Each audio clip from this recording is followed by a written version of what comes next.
अस्सलामुअलैकुम, मैं हूं फ़रहान अली और आप देख रहे हैं fully 5 world YouTube channel. Welcome to my video.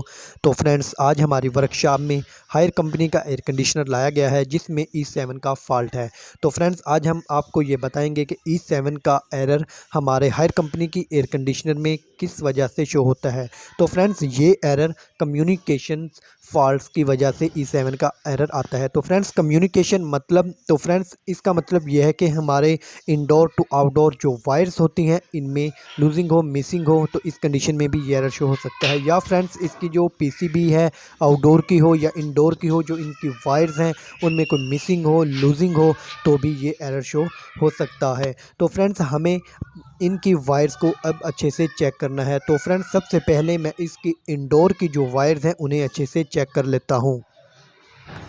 तो फ्रेंड्स, ये देखिए, मैं अब इसकी जो वायर्स हैं मैं उन्हें देख रहा हूँ कि ये कोई लूज़ तो नहीं या कोई कट तो नहीं हो गई या कोई ब्रेक है वायर्स। मैं इन्हें अब अच्छे से चेक कर लेता हूँ। तो देखते हैं फिर इनमें क्या फ़ॉल्ट है, कौन सी वायर मिस है, कट है या ख़राब है। तो फ्रेंड्स, अभी जो ये पीसीबी कार्ड लगा हुआ है जो आप देख रहे हैं हमारे इंडोर का, तो फ्रेंड्स यहाँ पर तो कोई भी वायर्स लूज़ या मिस नहीं है। तो चलिए फ्रेंड्स, अब हम आउटडोर की तरफ चलते हैं और आउटडोर में भी चेक कर लेते हैं कि ये कहीं से कोई वायर्स लूज़ तो नहीं। तो फ्रेंड्स, ये आप जो देख रहे हैं ये पावर मॉड्यूल है। तो फ्रेंड्स, ये वाली वायर्स मुझे लूज़ लग रही है। ये अभी मैंने इसको सही से प्रेस किया है तो ये टिक करके उसे सही से प्रेस हो गई है। तो फ्रेंड्स, ये मैंने इसकी जो बाकी वायर्स हैं उनको भी मैं अच्छे से चेक कर लिया है तकरीबन। अभी तो यहाँ पर जो वायर्स लूज़ थी वो मैंने सही से उसको प्रेस कर दिया। अब मैं आ गया हूँ कंप्रेसर वाली साइड पर। तो यहाँ से भी मैं चेक कर लेता हूँ कि कोई जैक तो नहीं उतरा हुआ या कोई वायर्स कटी तो नहीं हुई। तो फ्रेंड्स, ये कॉइल्स की जो वायर्स हैं मैं इन्हें भी देख रहा हूँ। तो अभी तो यहाँ पर जो ये कॉइल्स की वायर हैं ये भी सही से लगी हुई हैं और ये यहाँ पर जैक भी कंप्लीट हैं।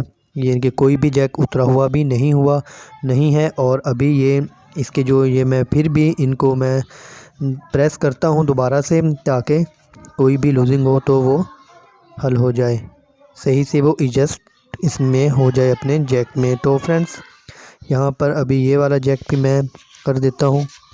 तो मैंने ये तमाम जैक इसके यहाँ पर तकरीबन ठीक है। वो ये पावर मॉड्यूल में जो इसकी पावर सप्लाई आ रही थी वही लूज़ थी, वो सही से एडजस्ट नहीं हुई थी। तो देखें कि जैसे ही मैंने वो उसको प्रेस किया है और साथ ही हमारा जो आउटडोर था ये ऑन हो गया है और अब हमारा जो एयर कंडीशनर है वो अच्छे से वर्किंग करने लगा है। तो फ्रेंड्स, आपने देखा कि ये पावर मॉड्यूल में जो वायर्स थी ये सही से प्रेस नहीं हुई थी, ये उतरी हुई थी। तो फ्रेंड्स, इनके स्पार्क होती थी, कंप्लीट उतरी भी नहीं हुई थी और सही से एडजस्ट भी नहीं थी। तो फ्रेंड्स, अभी मैंने उसको सही से एडजस्ट किया और जो हमारा जो एयर कंडीशनर है हायर कंपनी का वो अच्छे से वर्किंग करने लग गया है। देखें, अब आप हमारा आउटडोर यूनिट अच्छे से वर्किंग कर रहा है। हाँ, तो व्यूअर्स, अभी मैं आपको इसका इंडोर भी चेक करवाता हूँ कि हमारे जो इंडोर है वो भी बड़े अच्छे से वर्किंग कर रहा है।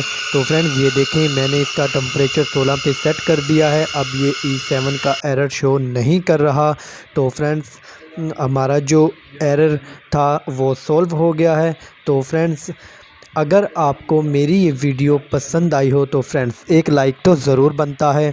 तो फ्रेंड्स, अगर आपने मेरे चैनल फुली 5 वर्ल्ड को सब्सक्राइब नहीं किया तो फ्रेंड्स जल्दी से इसे सब्सक्राइब कर लीजिएगा और साथ में बेल आइकन की घंटी को भी प्रेस कर दीजिएगा ताकि मेरी हर न्यू आने वाली वीडियो का नोटिफिकेशन सबसे पहले आपको मिल सके।